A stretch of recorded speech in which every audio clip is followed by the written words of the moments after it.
El que de vosotros esté sin pecado, sea el primero en arrojar la piedra contra ella. Estas palabras de Jesús en Juan capítulo 8, versículo 7, son las que muchos recuerdan y utilizan como prueba de por qué ellos no asisten a ninguna iglesia. Básicamente la idea es que ellos sienten que en las iglesias se cae en el mismo error de estos judíos que querían tentar a Jesús.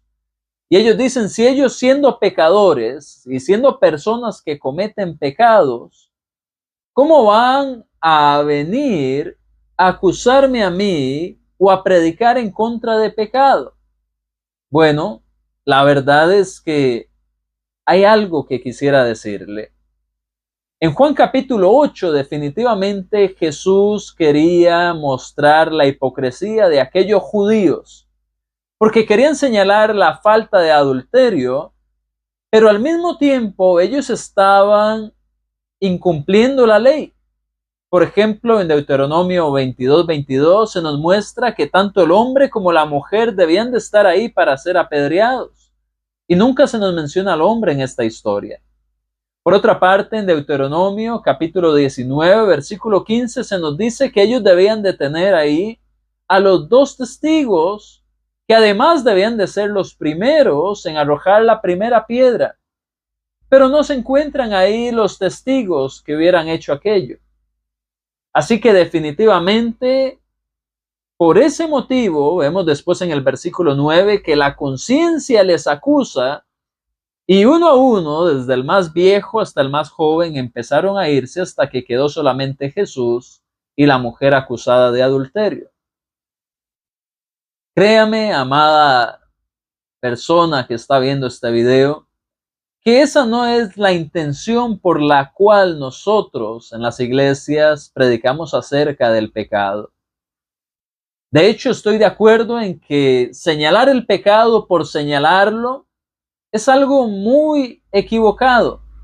Señalar el pecado solamente para hacer que otro se sienta mal, eso es algo muy malo.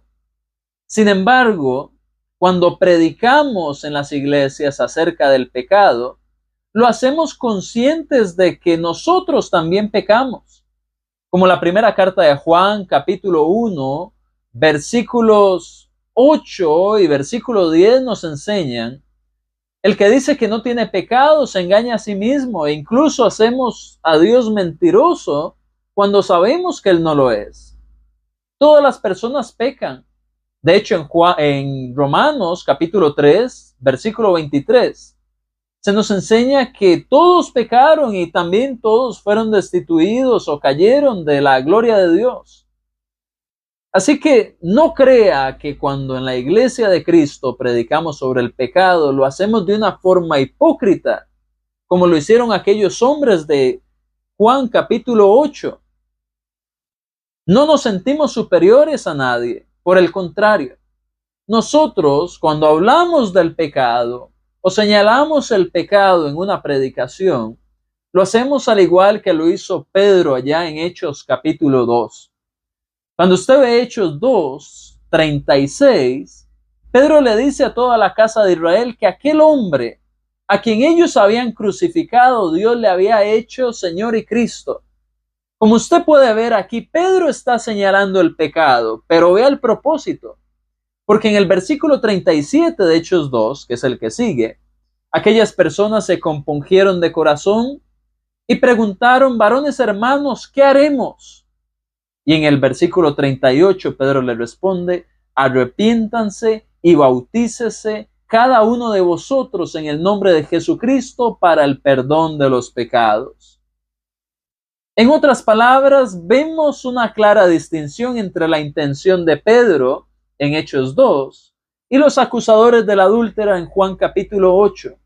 Mientras que aquello lo que querían era tomar la justicia en sus manos, aunque ellos quebrantaran la ley, Pedro, por su parte, en Hechos 2, lo que estaba haciendo era mostrar el pecado de las personas para que pudieran comprender y recibir de la gracia de Dios y con ello el perdón de Dios.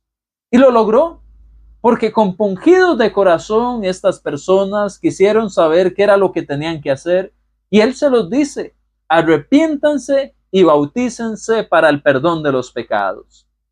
Así que cuando usted visite la iglesia de Cristo y oiga que predicamos acerca del pecado, no crea que nos sentimos mejores.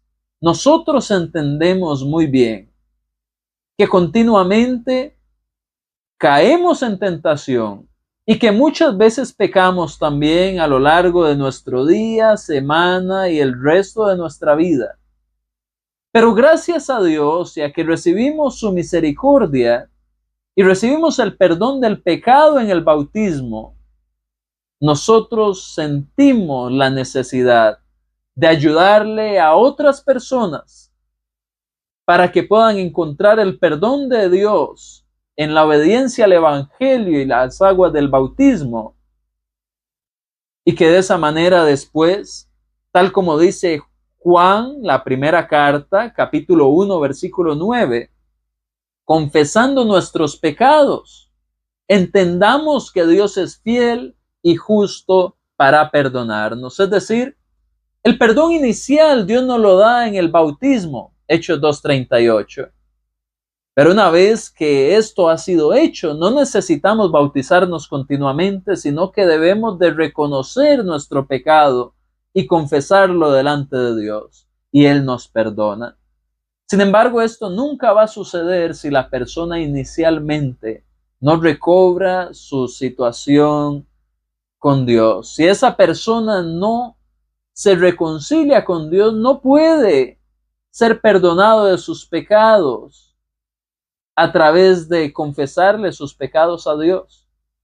Por eso queremos que las personas laven inicialmente sus pecados en las aguas del bautismo, como lo hizo Pablo en Hechos 22:16, para que puedan ser salvos, como lo dice Primera de Pedro, capítulo 3, versículo 21, y así después vivir en una vida llena de paz por la comunión y el perdón de Dios continuo que recibimos de Él.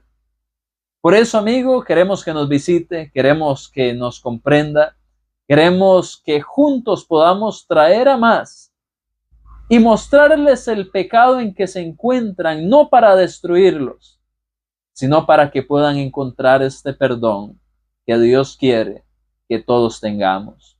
Muchas gracias por su tiempo. Por favor, contáctenos si podemos ser de su ayuda. Que Dios le bendiga.